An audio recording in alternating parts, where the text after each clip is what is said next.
Jazzcast Pros. Hello, and welcome back to another episode of Healing Her Within. Let's face it, everyone's obsessed with joining the six-figure club. But what about the consistent 3, 4, and 5-figure earners who are building something real sustainable? Today, we're calling out the glamorized hustle and redirecting the conversation to what really matters. Healing your relationship with money, creating emotional safety around growth, developing a mindset that can hold success, not just chase it. Because if you can't manage 3 figures, how will you steward 6? Welcome to Healing Her Within, the podcast for women who are ready to break free, rise up, and reclaim every part of themselves. I'm your host, Marianne Rivera-Dannert, certified life and confidence coach, author, speaker, and a woman who's walked through the fire and came out fearless. Everyone's talking about the 6-figure club. I've even heard about the 7 and 8-figure club, but no one's talking about the breakdowns behind the scenes. While it's a great goal to strive for, how are you managing what you're currently really bringing in? Because honestly, just because you're making 6 figures, is that what you're truly bringing in? There's a big difference between earning, profits, revenue, and much more.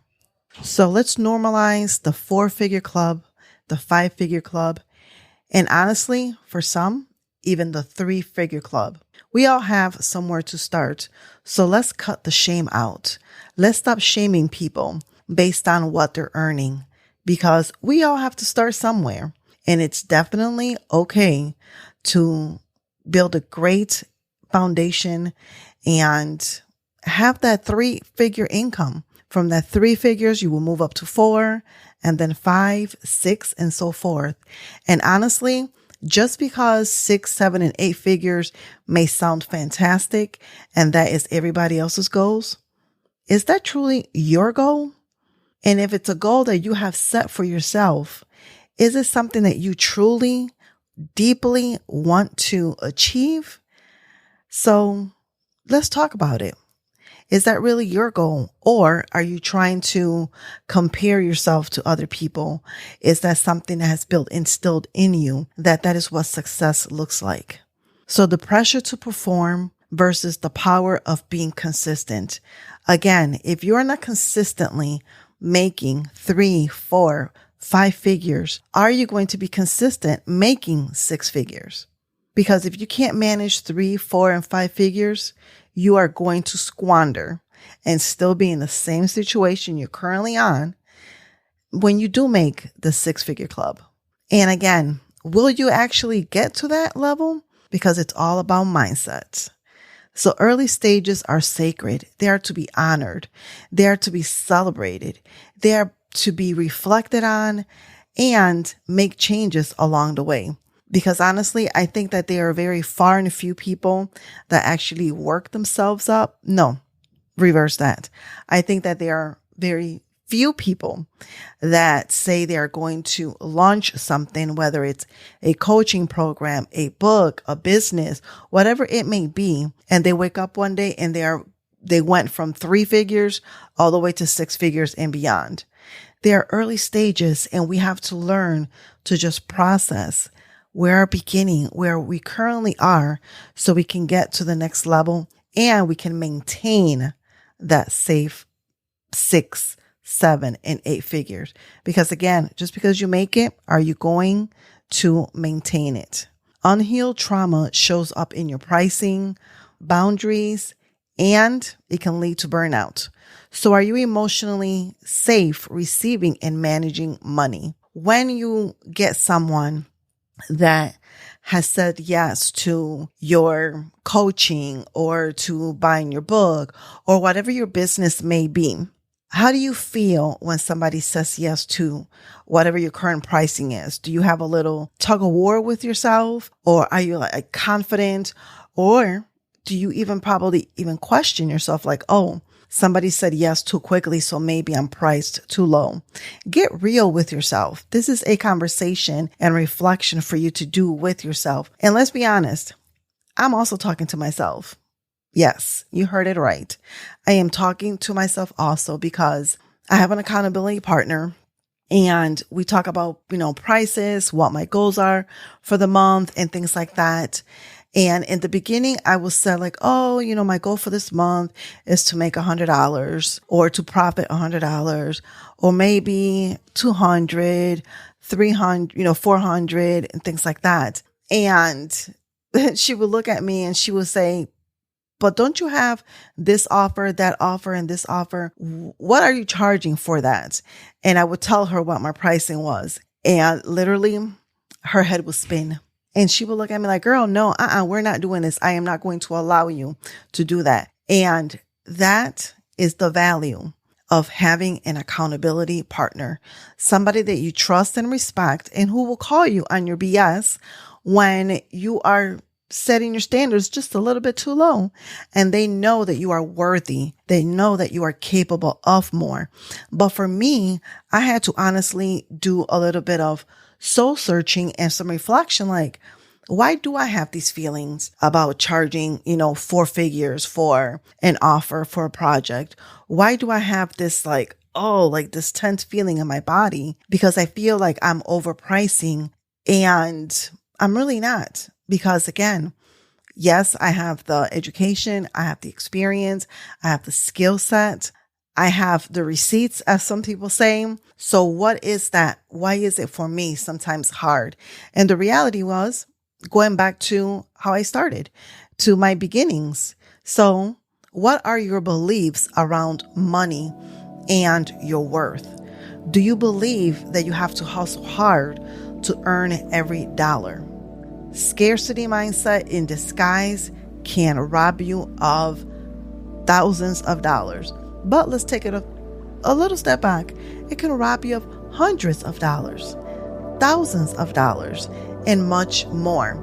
Do you ever feel that money is going to run out?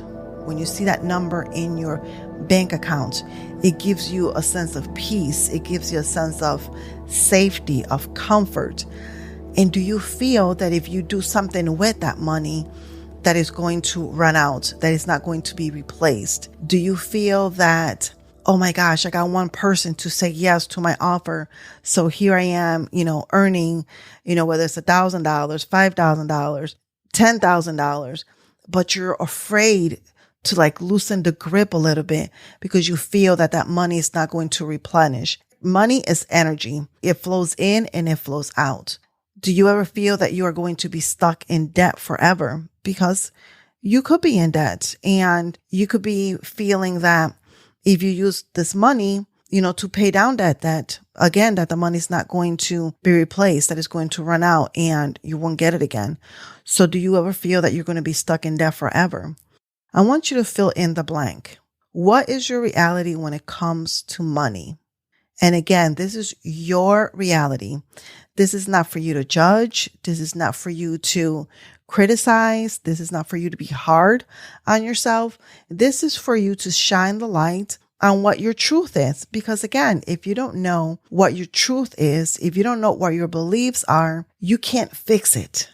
If you were raised robbing Peter to pay Paul, or if you were raised, with evictions, bankruptcy, cars being repossessed, all of that, if it's not healed, it can bleed into your adulthood. So take an honest and deep heart look at your beliefs and relationship with money. Because again, just because you were raised in an environment or a household that experienced poverty or having vehicles repossessed, you were parking your vehicles at Uncle's, Tom's house, at Aunt Lucy's house, and things like that, or bills, the lights were being shut off because the little bit that your parents had to be stretched. If you don't fix that relationship, your mindset with money, it is going to affect you now. And if you are currently trying to strive for a steady flow of 4, 5 figures, you are not going to make it to 6 because again, you have to have a great energetic relationship with 3 figures, 5 figures, 4 figures before you can make it to that 6-figure club. Again, there's no shame in having goals. And that is also a club that I strive to have one day. Because again, the more money that we make, the more money we are able to do things with. We are able to bless other people. We are able to invest. We're able to make donations and things like that. So we're able to make a greater and deeper impact. But again, you are not going to get to that level if you cannot make and celebrate what you are currently earning and making.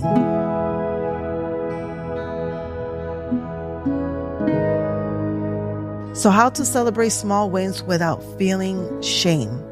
Again, when you make a sale, just do a little bit of kind of like reflection, like, okay, I'm offering this or I'm selling this for this price and people are immediately jumping on it and things like that. Maybe the next time you make an offer, kind of stretch it a little bit. Celebrate what you currently are earning, but just stretch it. Maybe you want to do an extra 5% or you want to increase it by 10%. And just number one, feel that in your body. Do you feel any tension, any muscle tightness? What does your gut, especially for you ladies, your gut, your intuition speaks volumes. So learn to listen to it. What does that feel like for you? And for your customers, how do they receive it? Are they like, oh my gosh, who does she think she is? Charging me $100 extra, more than she did last month or something like that. Or last week she was selling candles for $15 and now she's selling the same candles for $18. How dare she? You know what I'm talking about. So just feel it out. And here's the thing. Your customers will pay for what you ask for. Let me say that one more time. Your customers will pay for what you ask for. And the thing about it is that you might even be struggling to get more customers, but it could simply be because you are not charging your worth. And if the customer sees like, oh, this should be worth $1,500 and they're only charging $800. Is it really worth it? Are they that good? Why are they charging so low? So you could be pricing yourself out because you think you are doing a good thing by underpricing. So check in with yourself and see what your body tells you. Again, your body speaks volumes. Your body lets you know if you are on the right path. So learn to tune in and celebrate. Celebrate the small wins. Listen to your body and do it without shame. Small beginnings, it's nothing to glance over and it is nothing to look just over and ignore. And gratitude builds capacity. So when you do make that $100, somebody invests in you, whether it's $100, $1,000, $10,000, $100,000, whatever it is that somebody is investing in you, they are saying that they see value in you. They feel and see that what you have to offer will solve their problems, that what you have is worth something. So charge accordingly. And as the saying goes, don't forget the tax. So I want you to celebrate your small wins and just slowly increase your pricing. And I have a challenge for you. I want you to track your wins this week. No matter how small, I want you to track them. I also want you to reflect on your money mindset and your money healing journey. I want you to share what foundation you are committed to strengthening. Because again, consistency is key. Reflection is key. And slowly increase what you are currently charging by 5%, 10%, even up to 20%. But again, when you do this and as you do this, sit with yourself, feel your body out. What is it saying to you? Because again, there's absolutely nothing with wanting to join the 6-figure club, but I want you to have respect.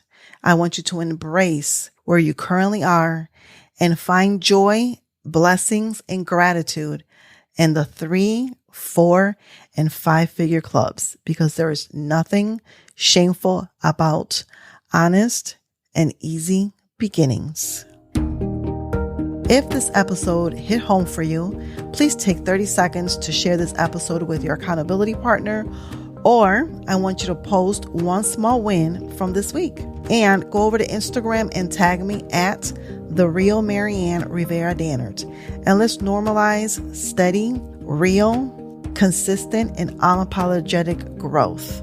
We'll see you here next week. And don't forget to write us a review and give us those 5 stars. Have a beautiful day.